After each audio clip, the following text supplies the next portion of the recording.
think the one thing he does and does well is when he tries to articulate a subject or a conversation, he can frame it with clarity that anyone can follow along.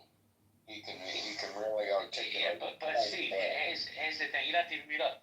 Here's the issue I have with JD Vance, and I may get some smoke with this. Is if the man would stop wearing mascara, I would take him more seriously. Oh God.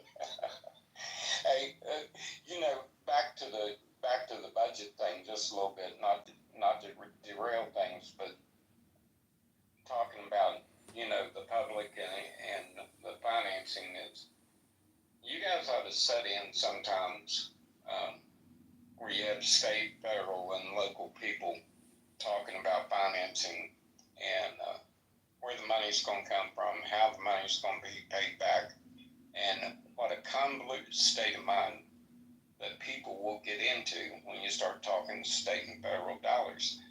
And it's like they lose track of everything that they have to account for in the real world, because they think that somehow there's this pot of money there that just is an endless well that they can tap into.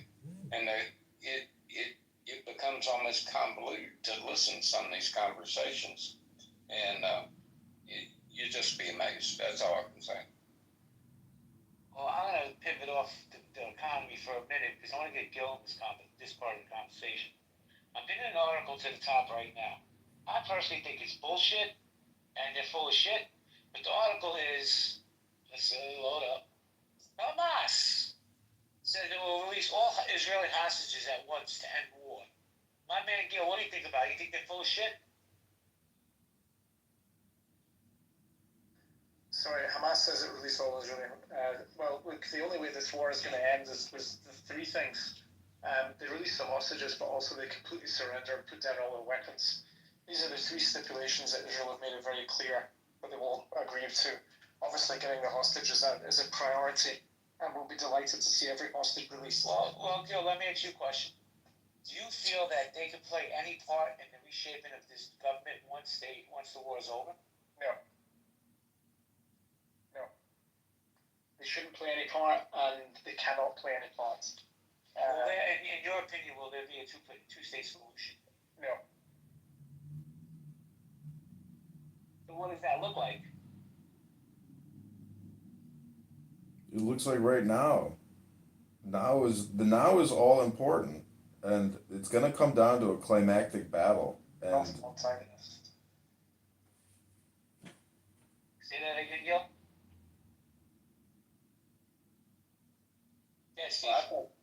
I think one of the things you got to look at from Israel's point of view. I can't remember every single time that this has happened, but you look through the years. I think it's 50, 47, 57, 67, 73.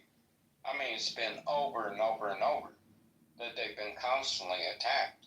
At some point, you just got to figure, hey, these people aren't going to leave us alone. We just got to do what we got to do, because there's no rhyme or reason on what's going on here. They just want to eliminate us. So that's the deal. We just got to go on and do what we got to do. That's the way I see it from their point of view. Well, Steve, let me ask you a question, and this is to anybody in the room. Maybe you guys can answer this. If it wasn't a Jewish state, right? Let's say some other country, France, England, whatever, Belgium, experiencing October 7th. Would they get the same blowback that Israel has with this new state? I don't think they would. I think it's absolutely not. And one of the things that kills me is that they act like that the Jews in Israel is like some kind of colonialization of the land.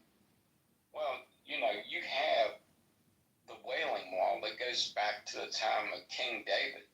Seriously? Yeah, they forget history real quick. Let me say hello to Rabbi. Rabbi, good morning. Long time no speak. How you doing, bro? Good morning. How's it going? Man, Nick's better fucking do something this year, kid.